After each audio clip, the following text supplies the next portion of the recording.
Shalom Bapak Ibu, Saudara-saudari yang dikasihi oleh Tuhan. Selamat datang kembali dalam renungan kita pada hari ini. Tema hari ini berbicara mengenai menjalankan kasih terhadap sesama. Dari 1 Korintus pasal 13 ayat 4 sampai ayatnya yang ke-7. Demikian firman Tuhan. Kasih itu sabar, kasih itu murah hati. Ia tidak cemburu, ia tidak memegahkan diri dan tidak sombong. Ia tidak melakukan yang tidak sopan dan tidak mencari keuntungan diri sendiri. Ia tidak pemarah dan tidak menyimpan kesalahan orang lain. Ia tidak bersuka cita karena ketidakadilan, tetapi ia bersuka cita karena kebenaran.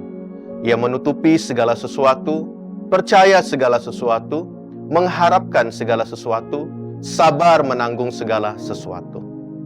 Besi menajamkan besi, orang menajamkan sesamanya.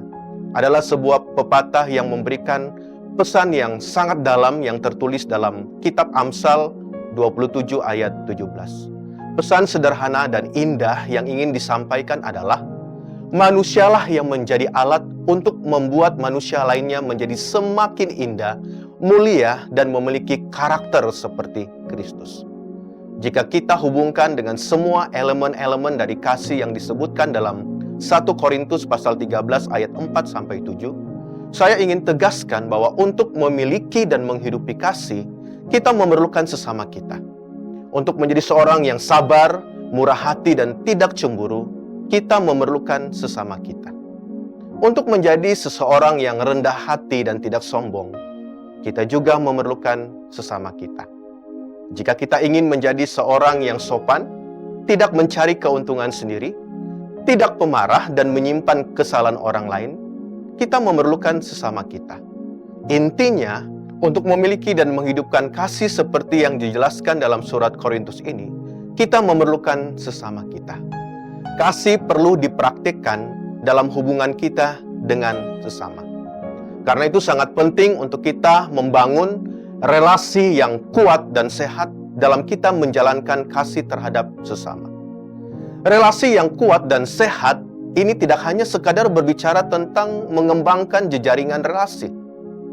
Membangun relasi yang kuat dan sehat adalah sebuah hubungan yang berkelanjutan dan memiliki dampak positif pada pengembangan karakter bahkan kesuksesan hidup seseorang individu.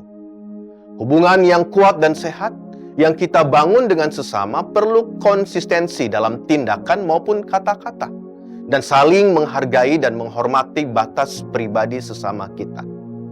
Relasi yang kuat dan sehat adalah sebuah relasi yang perlu dibangun dalam konsep yang tepat dan terarah kepada pertumbuhan karakter Kristus dengan mengembangkan semua elemen-elemen kasih yang Paulus ajarkan.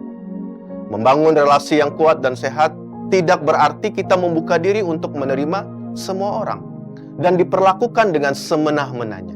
Misalnya, kita tidak boleh hanya mengedepankan kasih, kesabaran, atau kemurahan hati ketika kita diperlakukan dengan tidak adil dan tidak benar, dan hanya berdiam diri dan membiarkan orang lain terus melakukan hal itu atas kita. Kita perlu jujur dan terbuka.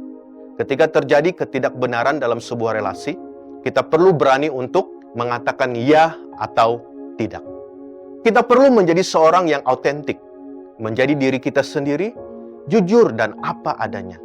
Kita perlu meresponi hal itu secara tepat dan benar berdasarkan prinsip firman Tuhan. Menjalankan kasih terhadap sesama melalui membangun relasi yang sehat dan kuat adalah sebuah upaya untuk kita menerjemahkan arti dari kasih yang sesungguhnya. Tuhan Yesus memberkati.